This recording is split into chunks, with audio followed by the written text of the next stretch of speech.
This video is brought to you by Brilliant. Today, international condemnation after a deadly Israeli strike on Rafah. The UK's general election campaign gets underway, and Iran increases its stockpile of enriched uranium.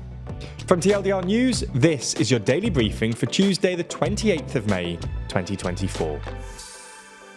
On Sunday night, an Israeli strike on the Gazan city of Rafah ignited a fire in an encampment housing displaced Palestinians, killing at least 45 people and prompting further international condemnation of Israel's conduct in the war. The Israeli strike followed the interception of 8 rockets fired towards Israel from the Rafah area, and initially the Israeli military had said that it had carried out a strike with precise munitions that killed 2 senior Hamas officials. But it wasn't long before horrific images and videos of the strike and its aftermath began circulating, and the Israeli military said it had opened an investigation into civilian deaths. Later on Monday, Israeli Prime Minister Benjamin Netanyahu said that, despite our utmost effort not to harm innocent civilians, last night there was a tragic mishap.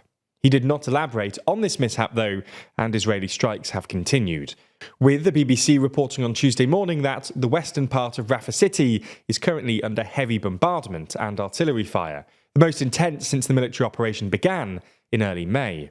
Sunday's strike came just days after the International Court of Justice ordered Israel to immediately halt its military offensive in Rafah, an order that is legally binding, but one that the ICJ has no power to enforce. There was swift international condemnation. France's President Macron said he was outraged, adding that these operations must stop. There are no safe areas in Rafah for Palestinian civilians. Meanwhile, the German government, probably Israel's staunchest major supporter in Europe, said Israel's actions were incompatible with international law and that it had crossed the line. On Monday, EU members' foreign affairs ministers met and discussed how the EU can work to enforce the ICJ's order, with some countries going as far as to call for sanctions against Israel, while others favoured giving Netanyahu an ultimatum of some kind.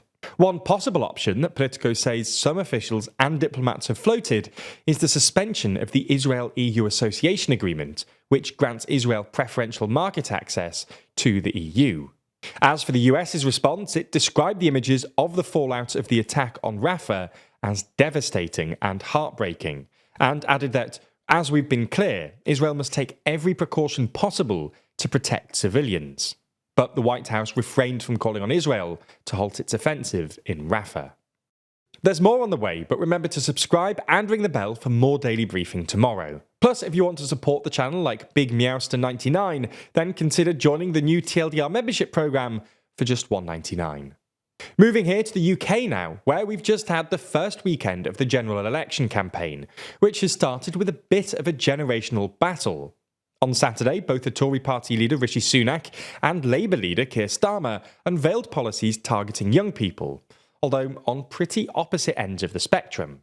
On the Labour side, Starmer is trying to appeal to younger parts of the electorate by saying he'd give the vote to 16 and 17-year-olds, following Scotland and Wales, which already allow 16 and 17-year-olds to vote in local and devolved elections. On the Tory side, though, Sunak has gone for a headline-grabbing policy of introducing mandatory national service for 18-year-olds, which hasn't just sparked ridicule among the public, but also within his own party, given that Sunak's own defence minister had rejected the plan only a week ago.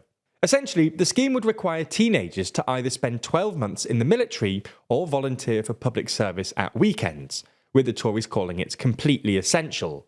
Labour responded by calling it desperate and unfunded, and it's prompted a lot of questions about how it would actually work. Anyway, we've got a full video on this coming out tomorrow, and we'll have a treasure trove of general election videos over on the UK channel over the next few weeks. So make sure you're subscribed to avoid missing out. At least 2,000 people are feared to have been buried under a landslide in Papua New Guinea, with thousands more residents ordered to evacuate from the path of the still active landslide on Tuesday.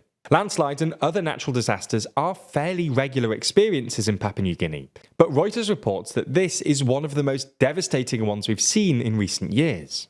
Relief efforts are being hampered by a number of factors, including difficult terrain, ongoing tribal unrest, and outdated census information. In fact, the outdated census information is one reason why estimates for the number of people buried by the landslide varies so much. The acting director of Papua New Guinea's National Disaster Centre said more than 2,000 people had been buried, while the United Nations suggested over the weekend that the number was actually 670.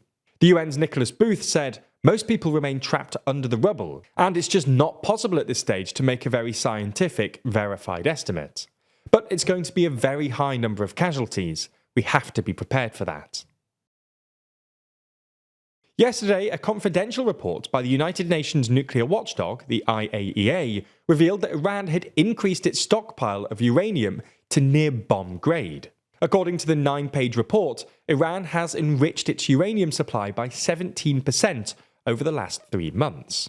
According to some political analysts, Iran is hoping to get economic sanctions imposed over its controversial nuclear program lifted, in exchange for slowing it down, i.e. reducing supply. The war in Gaza and the most recent exchange of fire between Israel and Iran had added urgency to the IAEA's mission to uncover the scope of Tehran's nuclear ambitions. Tensions have grown between Iran and the IAEA since 2018, when the former US President Donald Trump unilaterally withdrew the US from Tehran's nuclear deal. Since then, Iran has abandoned all limits the deal put on its program and stepped up enrichment. While Iran has maintained it isn't looking to produce nuclear weapons, the UN watchdog chief, Mariano Grossi, has already warned that Tehran has enough uranium to make several nuclear bombs. And even though Iran has said its nuclear program is peaceful, the IAEA has accused Tehran of continuing to block a probe into declaring the locations of some of Iran's uranium supply. At present, it doesn't seem likely that there will be any diplomatic progress between the two for now, which makes the situation all the more concerning. In our uplifting news for today, we discuss 2 new studies that have identified blood proteins that could potentially alert people to the presence of cancer up to 7 years before it's diagnosed. Funded by Cancer Research UK and conducted by Oxford Population Health, the studies identified 618 proteins associated with 19 different cancer types, including 107 proteins in individuals whose blood samples were collected at least 7 years before their diagnosis, that could be involved at the earliest stages of cancer. It's thought that identifying these proteins early could help treat the disease at a much earlier stage, or even prevent it altogether. When making videos like this, we rely on tons of data analysis to interpret crucial economic data and understand political decisions.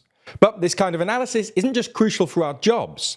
As our world becomes more driven by AI and data, your job will likely require more analytical skills too. That's why we've been using Brilliant. Brilliant is the STEM learning platform which can teach you all the skills you'll need in an increasingly digital workplace. They've just introduced a whole collection of new programming and LLM courses, suitable for learners at any level, taking you through everything from learning Python to understanding the importance of training data. And Brilliant isn't just about memorization and lectures. Brilliant teaches you by doing, using active learning techniques to teach you the principles behind otherwise quite complex topics, and ensuring that you actually understand what's going on, with thousands of interactive lessons in maths, data analysis, programming, and AI. All of Brilliant's courses are split into easy-to-digest chunks, meaning you can quickly and easily gain real knowledge in just a few minutes a day, with fun lessons you can do whenever you have time, replacing mindless scrolling on the bus or waiting for coffee with something stimulating and rewarding. To gain access to Brilliant for free for a full 30 days, head to brilliant.org/TLDR. or click the link in the description. That way you'll also get 20% off an annual premium subscription, and they'll know that you came from us, which really helps us out. Thanks to Brilliant for sponsoring this video, and thank you for your support.